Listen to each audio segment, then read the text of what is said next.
जय श्री राम।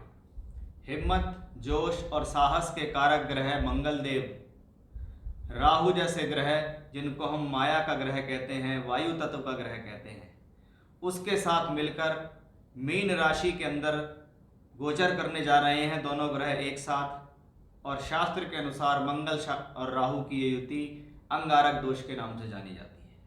अब बृहस्पति की मीन राशि के अंदर मंगल का गोचर 23 अप्रैल से लेकर 1 जून 2024 तक रहेगा। 40 दिन की ये अवधि मंगल राहु की युति अंगारक योग के साथ गुरु की जल तत्व राशि के अंदर चलेगी। कैसा होगा परिणाम सभी राशियों के लिए इस वीडियो में खास तौर पे मैं चर्चा करने वाला हूं, इसलिए वीडियो में बहुत अंत तक बने रहिए, जिससे आपसे कोई भी विशेष जानकारी ना छूट जाए। क्योंकि इस वीडियो में हम बताएंगे कि मंगल राहु की ये स्थिति आपके लिए जीवन में क्या दे सकती है, क्या लाभ हैं, क्या हानि है, क्या सावधानी है। उपाय इसके सभी के लिए कॉमन ही होंगे, इसलिए उपाय भी आपको शुरुआत में बता दिए जाएंगे और बाद में आपको इसका फलित दिया जाएगा। जैसा कि आप जानते हैं कि मंगल ग्रह हिम्मत, जोश और साहस का कारक है, ऐसे ही राहु ग्रह की भी आदत है। राहु को भी उद्दंडता, रूढ़िवादी, निर्भीकता और साहसी ग्रह के लिए जाना जाता है। अब ये दोनों ही ग्रह एक जैसा ही स्वभाव रखते हैं, इसलिए इन दोनों को मिलाकर कहा गया है अंगार। अंगारक दोष ऐसे नहीं कहा गया। जहां मंगल अग्नि है तो राहु वायु है, हवा है, और वायु और हवा और अग्नि इनका संपर्क अगर एक साथ होता है तो अग्नि को ये और अधिक भड़का देते हैं। इसलिए मंगल राहु योग किसी कुंडली के अंदर अगर बन रहा है, अगर वो शुभ स्थिति में है, तो ऐसा व्यक्ति अपने आप को बहुत ऊंचाई पर ले जा सकता है। और अगर ऐसी अशुभ स्थिति के अंदर बन जाता है तो ऐसे लोग जीवन में अपनी जिंदगी को अपने आप ही बर्बाद भी कर लेते हैं। इसलिए मंगल राहु एक एनर्जी का एक पुंज है जो अब मीन राशि के अंदर गोचर करेगा। ये बृहस्पति प्रधान राशि है, और बृहस्पति प्रधान राशि जो मीन राशि है ये एक जल तत्व की राशि है। यानी बृहस्पति की राशि के अंदर मंगल राहु का जाना, आप ये समझिए, जहां मैंने मंगल राहु को अंगार कहा है तो वहीं बृहस्पति की मीन राशि एक जलीय तत्व राशि, एक गहराई की राशि, यानी कहीं ना कहीं गुरु की वजह से इस योग के अंदर कुछ ना कुछ डाउन भी देखने को मिलेगा। यानी जैसे ही परिस्थितियां बिगड़ती दिखाई देंगी, जैसे ही कुछ प्रॉब्लम होती दिखाई देगी, वैसे ही यहाँ कुछ ना कुछ शांति भी दिखाई देगी, क्योंकि वो गुरु की जल तत्व राशि के अंदर है। आज के इस वीडियो में हम जानेंगे कि आपकी राशि के लिए ये जो गोचर होने वाला है ये कल्याणकारी है या विध्वंसकारी है। कि ये अंगारक योग जरूरी ही नहीं है सभी के लिए शुभ हो या सभी के लिए अशुभ हो, क्योंकि ग्रह दो ग्रह हैं, दोनों विपरीत विचारधारा के हैं, दोनों ही बहुत तेज तर्रार हैं, दोनों की ही स्पीड बहुत ज़्यादा है, दोनों को ही अदम्य साहसी कहा गया है, दोनों ही अग्निकारक हैं। तो इस गोचर से हम कैसे बच सकते हैं, क्या उपाय कर सकते हैं, क्या सावधानी कर सकते हैं, इसकी जानकारी आपको इस वीडियो में मिलेगी। सबसे पहले मंगल और राहु इस दौरान खास तौर पे मंगल इस दौरान 3 नक्षत्रों से गुजरते दिखाई देंगे। क्योंकि मंगल क्या है, इस दौरान पूर्वी भाद्रपद, उत्तरी भाद्रपद और रेवती, जो कि मीन राशि के अंदर ये तीनों नक्षत्र आते हैं।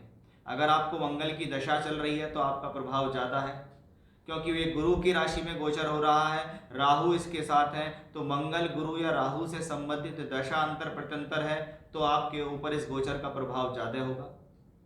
खास तौर पे जिन लोगों की कुंडली के अंदर मीन राशि में प्लैनेट बैठे हैं, क्योंकि मीन राशि में प्लैनेट बैठते हैं पूर्वी भाद्रपद, उत्तरा भाद्रपद और रेवती नक्षत्र में, तो उसमें भी पर्टिकुलर कोई ग्रह बैठे हुए हैं तो भी आपके ऊपर इफेक्ट ज़्यादा होगा। खास तौर पे 11 मई से लेकर 23 मई के बीच इनका डिग्री कंजंक्शन होगा। ये लगभग 5 से 7 डिग्री के आसपास होंगे, तो इस दौरान बहुत सावधानी रखनी होगी, क्योंकि जब मंगल राहु की युति बनती है तो ये पॉजिटिव या नेगेटिव। अब जो लोग स्पोर्ट्स में हैं, डिफेंस के क्षेत्र में है, मेडिकल के फील्ड में है, मशीन से संबंधित कारीगर्दी करते हैं, मशीनरी से रिलेटेड वर्क करते हैं, उनके लिए अच्छा है। लेकिन यही मंगल राहु का अंगारक योग क्रोध देता है, जल्दबाजी देगा, तुरंत एक्शन लेने के लिए कहेगा। ऐसी स्थिति में बोलचाल पर बहुत संयम रखना चाहिए। आपकी वाणी के अंदर धैर्य होना चाहिए, क्योंकि वाणी से क्रोध दिखता है ऐसी स्थिति में कि क्रोध आएगा और वो आपके मुंह से निकलेगा, आप किसी को कुछ भी बोल सकते हैं। यानी कहीं ना कहीं अपनी एनर्जी को आप बिना वजह वेस्ट भी कर सकते हैं, क्रोध कर सकते हैं, छोटी छोटी बातों को लेकर चिड़चिड़ाहट आपके जीवन में आ सकती है, वो भी इस मंगल राहु की वजह से ही है। यदि हम उपायों के बारे में बात करते हैं तो सबसे पहले आपको ध्यान रखना है कि ये युति अगर मंगल राहु की बन रही है तो धैर्यवान हो जाइए। ये सबसे पहली रेमेडी आपके लिए है कि आप धैर्यवान हो जाइए, बहुत धीरे हो जाइए, अपनी गति को स्लो कर दीजिए, सोच समझ कर निर्णय लीजिए, जल्दबाजी से बचिए। किसी भी प्रकार की जल्दबाजी आपके लिए बहुत नुकसानदायी हो सकती है। पहली रेमेडी, हनुमान जी की आराधना करना ऐसे में बहुत शुभ है।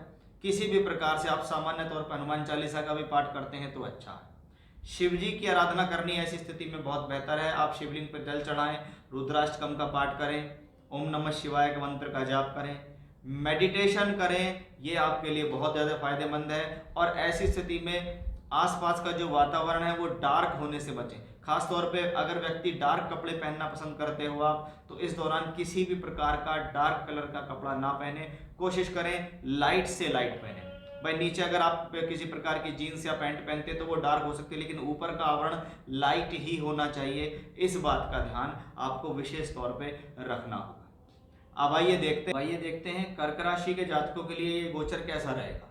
कर्क राशि के जातकों, आपकी राशि के लिए मंगल परम मित्र भी कहलाते हैं और मंगल आपके लिए योग कारक है। योग कारक का मतलब यहाँ है कोई एक ही ग्रह जो केंद्र और त्रिकोण दोनों का स्वामी हो। जहाँ पंचम भाव त्रिकोण भाव कहलाता है, वहीं दशम भाव केंद्र भाव कहलाता है। इन दोनों की जिम्मेदारी मंगल को मिली है और मंगल की स्थिति आपकी राशि से नवम यानी भाग्य स्थान में आई है। यानी सबसे पहले अगर देखें तो शास्त्र कहता है कि केंद्र त्रिकोण के स्वामी अगर केंद्र त्रिकोण में ही बैठ जाएं तो ये शुभ फल देते हैं। हम देखें कि पंचम भाव का स्वामी नवम भाव में बैठा है तो ये स्थिति आपकी शिक्षा विद्या बुद्धि के लिए बहुत बेहतर है। इस दौरान आपकी शिक्षा अच्छी होगी, आपका रिजल्ट अच्छा आएगा।